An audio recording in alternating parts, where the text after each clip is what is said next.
Hello, everyone, and welcome to another episode of Not the Farmer's Wife. I'm CJ, and I'm your host for the podcast.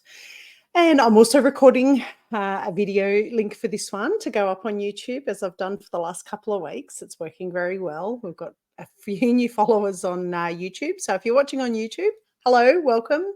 And don't forget to go and check out some of our stuff on YouTube if you're listening on our podcast.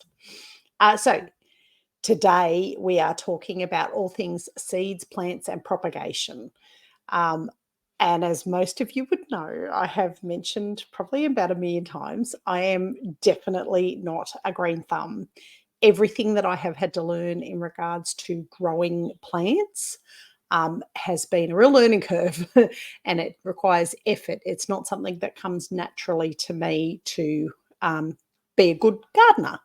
I really have to work at it. But the benefits that I get from pushing myself, I guess, beyond what is my normal natural abilities has been so worthwhile. As some of you would also know, I live a fairly carnivore kind of lifestyle. I have dabbled with eating purely carnivore, so only animal products, which I know some people freak out about, but go and Google it. Believe me, there's a lot more people doing it than you think. And there's some really good reasons for doing carnivore. However, one of the key reasons I would not consider myself to be purely 100% carnivore is because I like variety. I like fruit. There's some veggies I really like. I have had to adjust my diet. So the reason that I did carnivore, a little bit of backstory, the reason I did carnivore was because I had some gut issues. I had a lot of gut issues. And it seemed like the simplest way for me to do a very, very strict exclusion diet without suffering. So I went completely carnivore for about 28 days and all my stomach issues cleared up. My skin issues cleared up. My skin feels 100% on what it was. I even noticed that my lovely grey hair was less grey. There was a lot more brown growing back through. I don't know whether there's a link with that, but I felt a lot better for going carnivore. But I was bored. I was bored with just eating meat and eggs and milk and butter and all those things. So I like eating some vegetables, but I've had to streamline what I eat. So because I did pretty much an exclusion diet, I've brought in vegetables one at a time back into my diet and very quickly discovered that corn and capsicum and eggplants, those kind of nightshady plants, are not my friends. Tomatoes don't seem to bother me, but they do bother the handy helper because he followed my diet lifestyle for a bit and he's discovered that tomatoes are not his friend. So there's a few there that are not my friends, and I have also discovered that grain is not good for me. Now, that being said, because we're talking about plants, I'm actually looking forward to getting my hands on some non-genetically modified grains like wheat, the old style wheat, and growing it to see if I can maybe still eat some grains, but using the older style plants that haven't been modified, and obviously processing those grains in a different way to what we get from the commercially produced grains, manufactured grains that we buy in the shops. So making my own flour, essentially. I do make my own sourdough bread for the kids. I've got over on the kitchen sink is a sourdough that's proofing at the moment, ready to go in the oven almost. And I love sourdough bread, and it doesn't seem to upset my stomach anywhere near as much as commercially made bread. Anyway, so that all being said, I am no gardener, but I try very hard because I do like to include those foods incorporate them into our diet, particularly for my kids. We have a lot of strawberry plants. We have a raspberry bush that is massive. We have a couple of blueberry bushes. Long story there. We've never had a fruit off them, but this year's the year. This year we're going to have blueberries. I'm determined. And my kids love fruit, so they definitely will scoff all those things. But they also love going out and picking cherry tomatoes off the vine and just eating them straight. My kids love that stuff. So that's why we still have a veggie garden. Also, long term, for most of you that are looking at homesteading as far as, can I earn an income off this? Long term, even if you're not selling vegetables, being able to barter and swap with other people, or can and preserve for later use so that you can reduce your costs through winter, that would be awesome. So there's a lot of pluses for having a veggie garden and getting your own plants up and growing.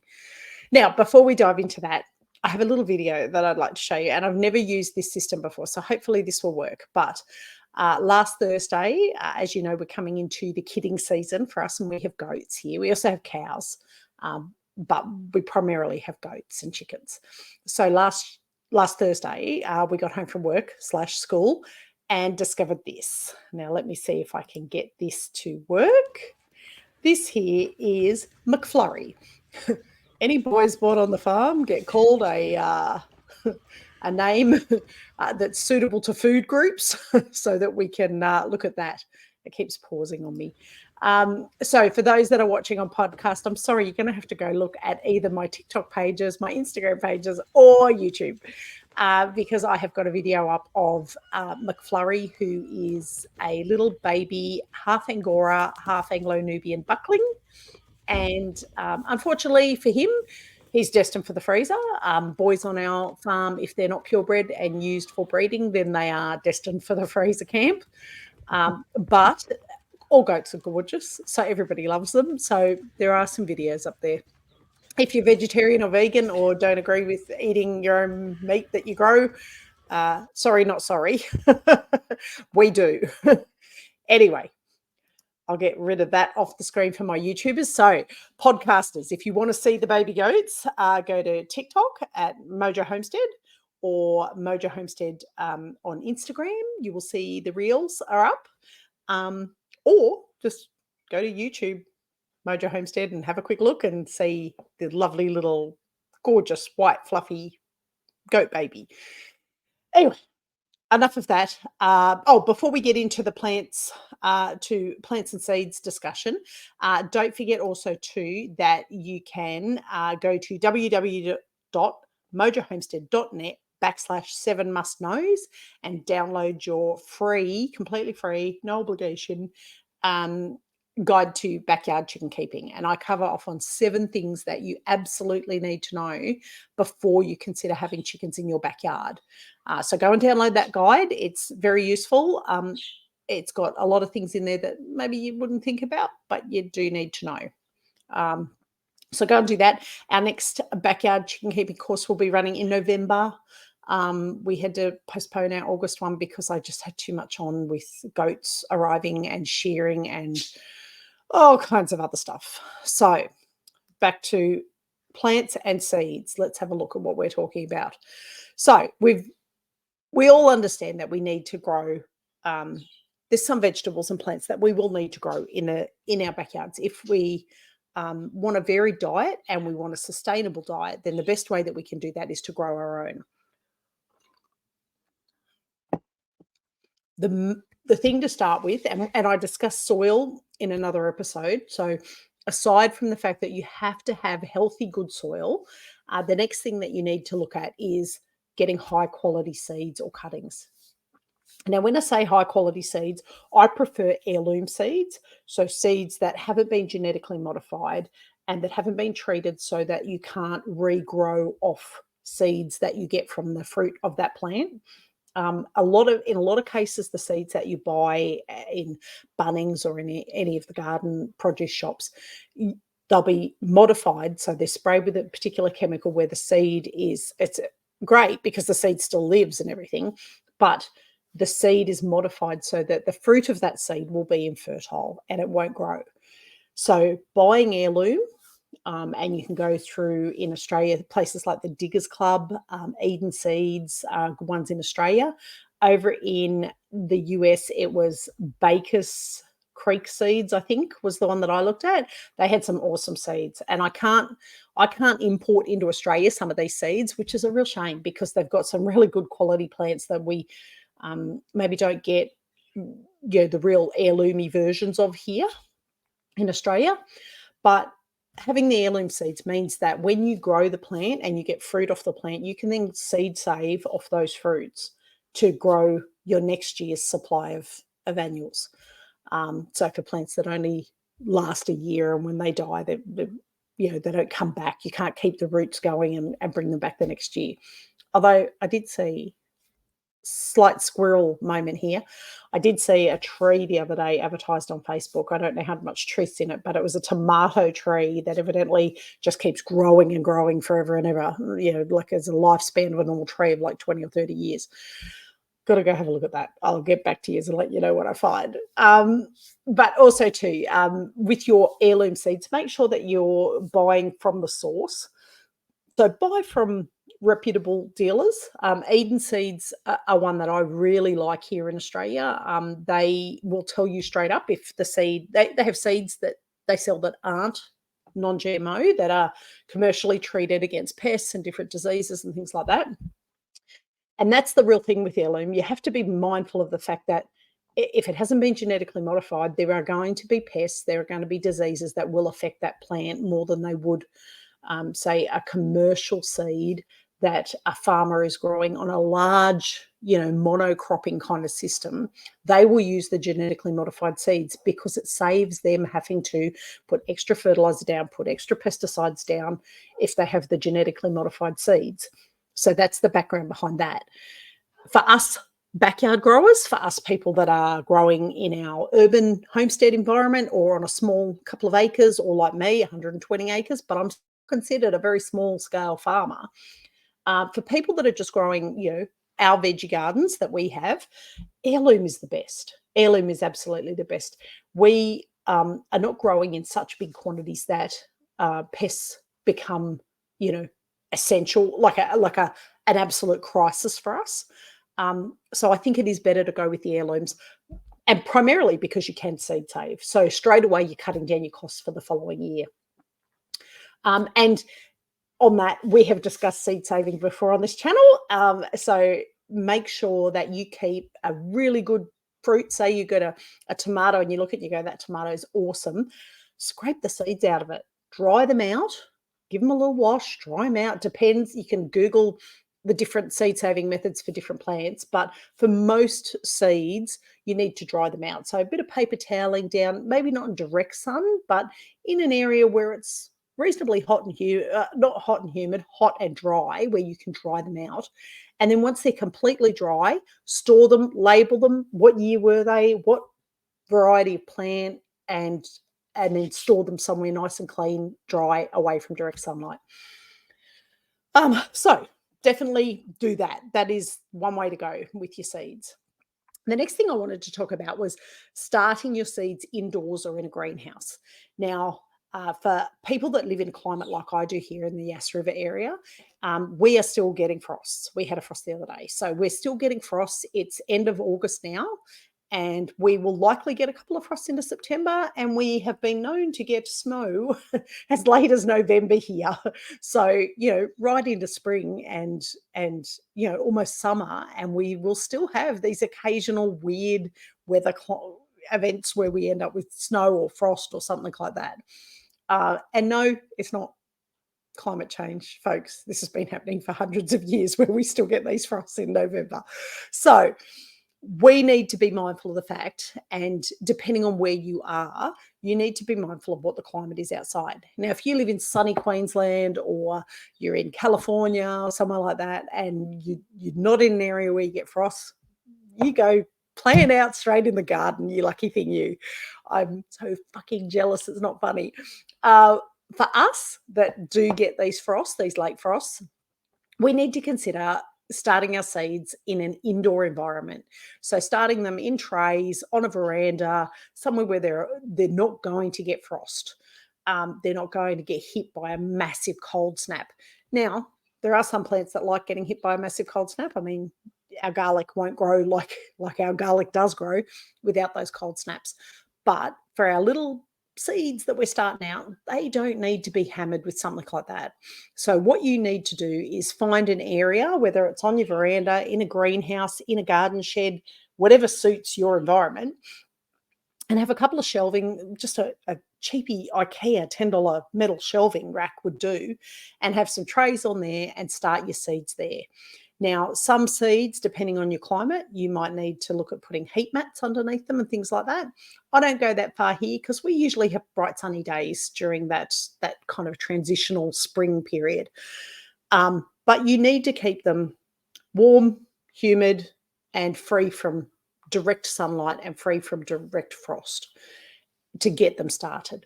Now, I usually start mine about now. So over the next week or two, I will start putting trays down with the things that I want to start growing.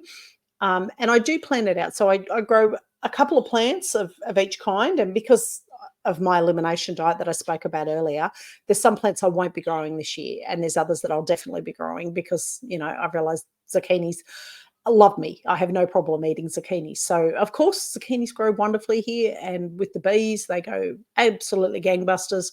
We'll be definitely growing zucchinis. But some plants I can plant straight out and some I can't. In most cases, I'll start them as seedlings on the veranda. Once they get to about 4 to 6 weeks, then I will start either leaving them out overnight still in their seedling tray just to try and acclimatise them, especially if I know it's not going to be a frost. And then eventually, around that 6-week mark, they go into the ground and start growing properly in the garden.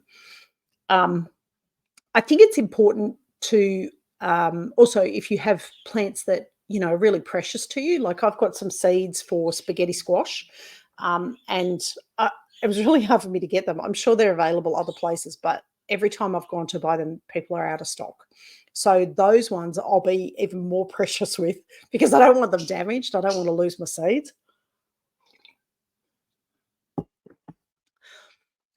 So where are we? I'm having a look at my list that I've got here because I always forget things. I get halfway through my podcast and go, what have I forgotten?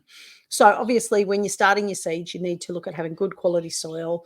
Wouldn't hurt to chuck a fertilizer like a sea sole or something like a seaweed-based or worm casting-based fertilizer just to give them that little pep up.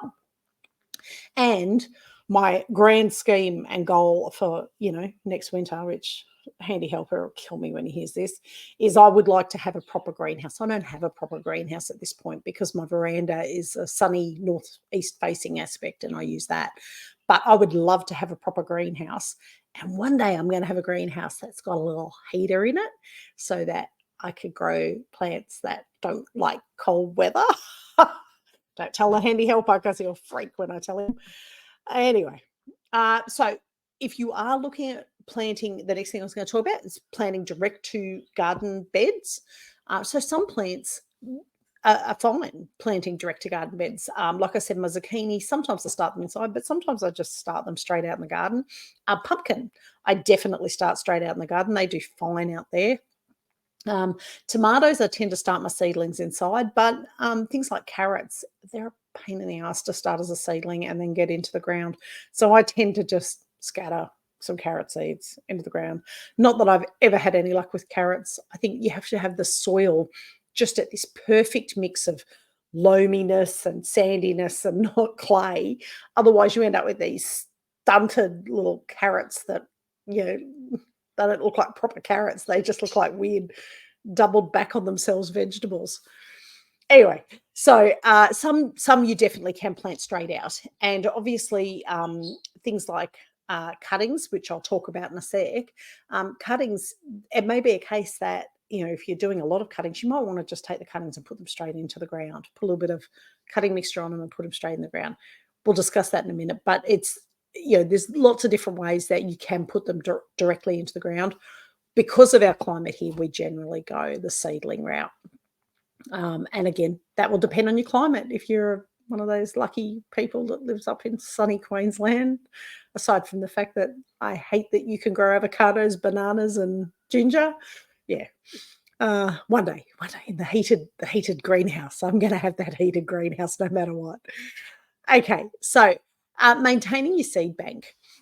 We have already discussed a bit of that, but just one of the real key things with that is to make sure that you keep really good records. There's nothing worse than pulling out a envelope that you have got seeds in and you look at the seeds and you go, fuck, I have got no idea what they are, where they're from, what year I even put them in the envelope.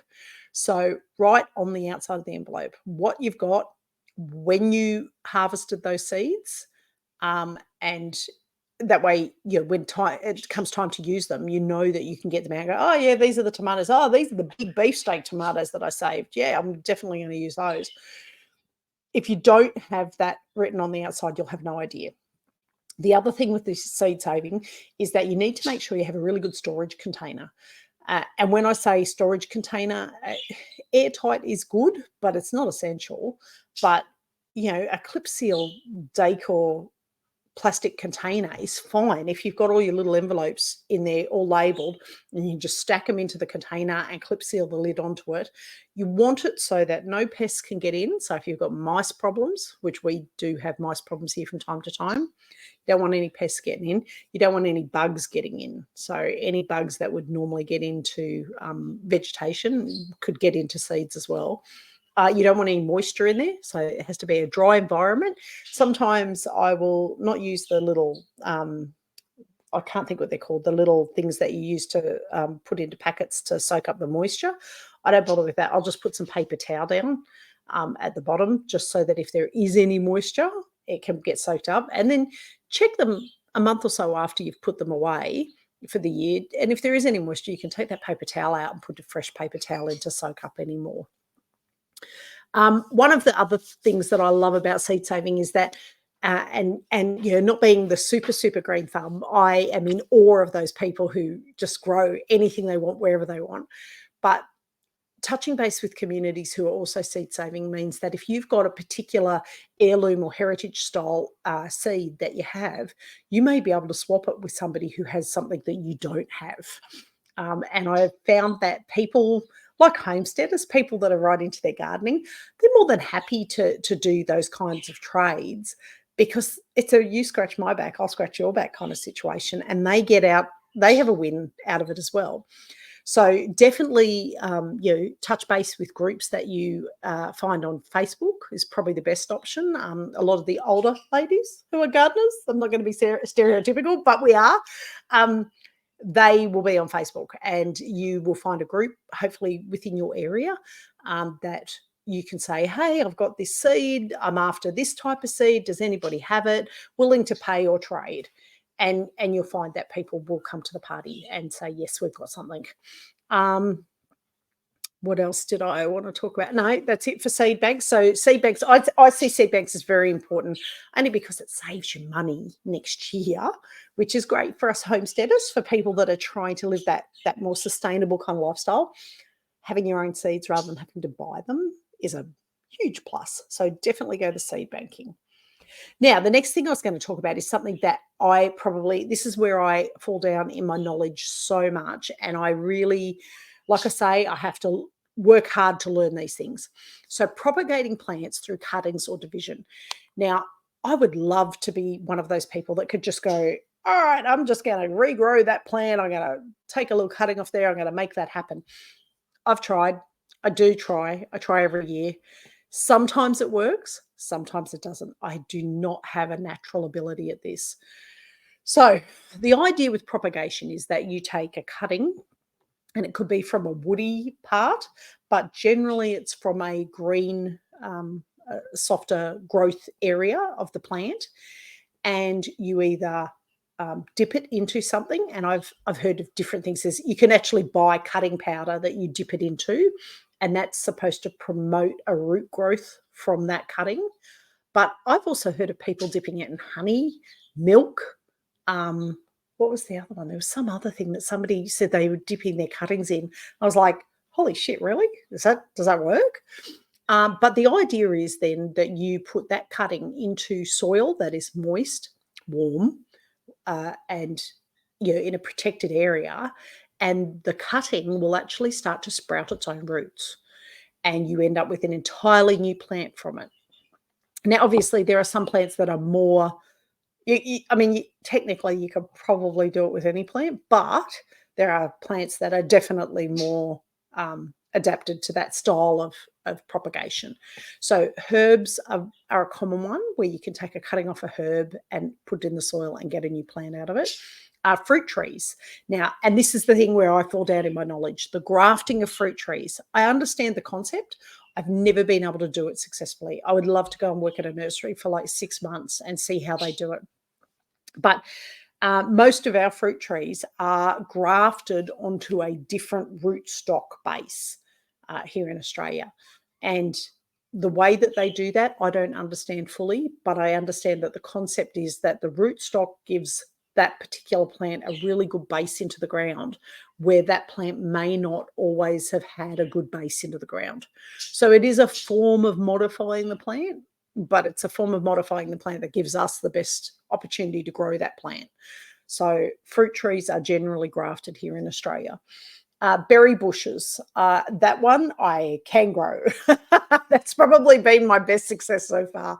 I have got raspberry canes that come up even when I don't necessarily want them to. It's not even necessarily that I'm propagating them, but I have always been able to cut a raspberry, blueberry, strawberry, separate and divide and replant and get it to grow. So the little fruit berries, I've perfected that one. I'm sure that that's not a special skill, but I'm pretty glad that I have, because it's meant that I've been able to grow really good, healthy strawberries, and I've got blueberry bushes everywhere. My blueberry bushes I've never had a fruit. I think I've had one blueberry off them, because every year, right before the fruit is ready to be harvested, something gets in, whether it's a goat or a cockatoo, something gets into my blueberries. This year, I am building a dome cage over my blueberries. Nothing is touching those blueberries until I'm ready to touch them. Vines are another one that are really good for propagating. So where I live here, we have quite a big cold climate winery area, vineyards. And so a lot of the wine grapes are grown in this area because the soil is really, really adapted to growing them and getting a really good quality wine. And I can attest to that because I've tried a few of them. But vines are another one that are grown from propagation of cuttings. Now, if you want to learn more about that, my best suggestion is Google, because I would not be able to help you with it. But certainly it's something that I'm going to work at this year. So I'll try and get some videos up of me doing the cuttings and seeing if they're working. I want to get my herb garden back up and growing, because at the moment my herb garden looks like shit. I've got like 2 plants in there. So that will be a big test for me this year, to get the herbs up and growing so that I can start drying some herbs to use in cooking over winter and stuff like that. All right. So cuttings. If you're good at cuttings, hats off to you. I actually know somebody who, a family member, who can take cuttings and stick them in soil and grow plants like nobody's business. It actually works really well too with house plants. And I have a house plant that my lovely sister-in-law gave me for my birthday, for my 50th a couple of years back. And it's grown gangbusters. And it's at that point where I'm like, I really need to take a couple of cuttings and see if I can grow some more of them, because it's a really pretty little house plant.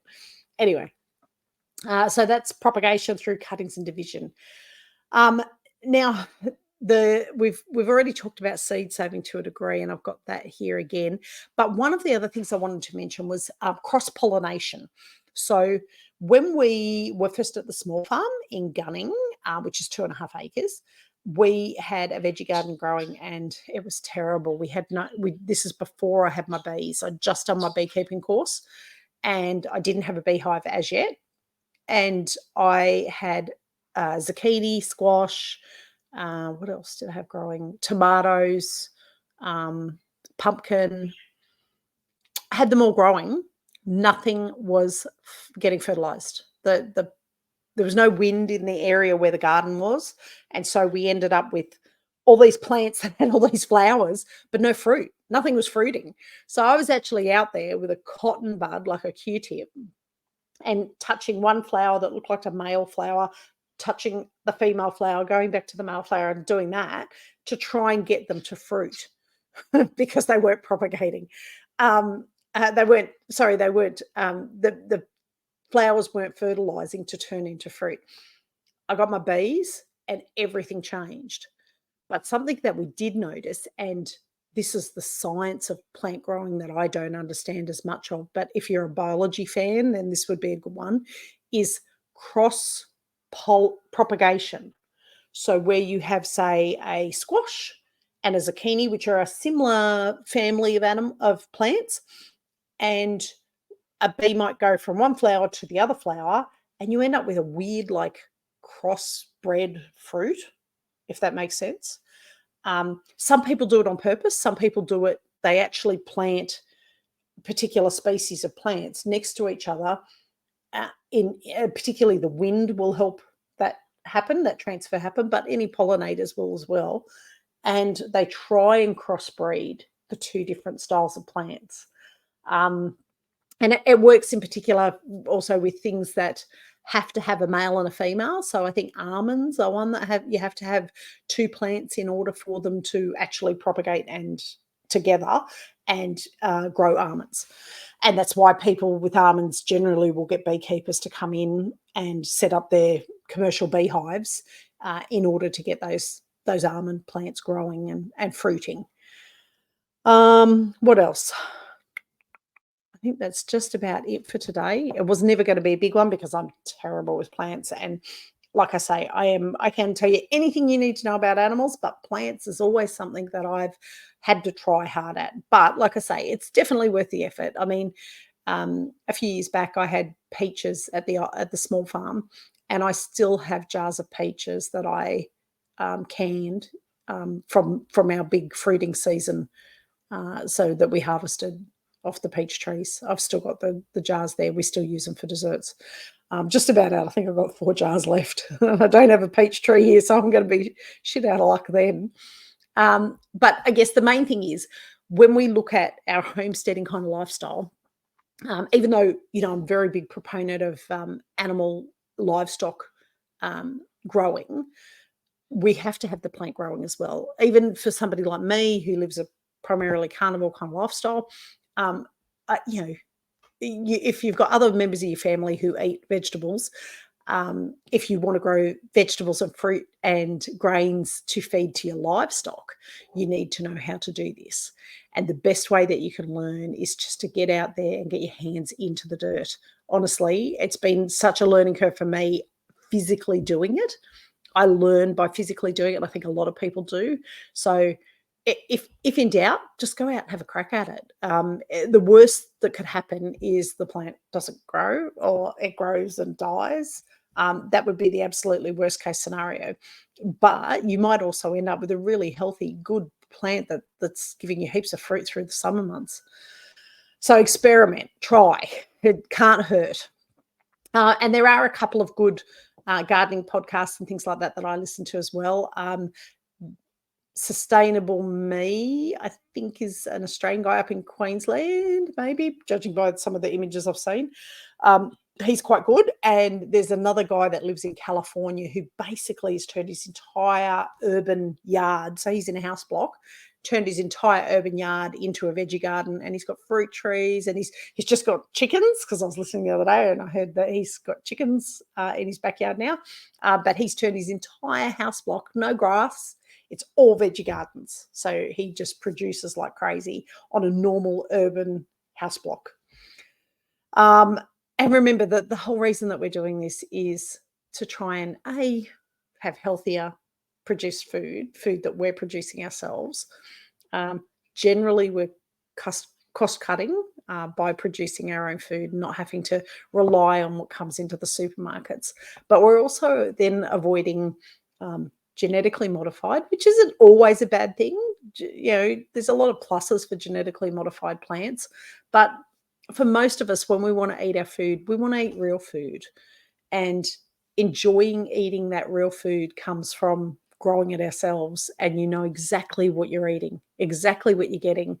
And I know people freak out about the fact that we eat our own livestock here, but I would much rather eat something that I knew grew in an environment where it had its best life before it became my food. And that doesn't just apply to livestock, that also applies to fruit and veg. Knowing that I'm growing it here and that it's not got pesticides on it and that it's not been kept in cold storage for 6 months, and that it was picked at the height of its freshness and then bottled or dried or frozen, or it was stored in a way that meant that I can enjoy it in the middle of winter. But I know that it was picked when it was at the height of its freshness and preserved at that point in time. Anyway, it's a learning process.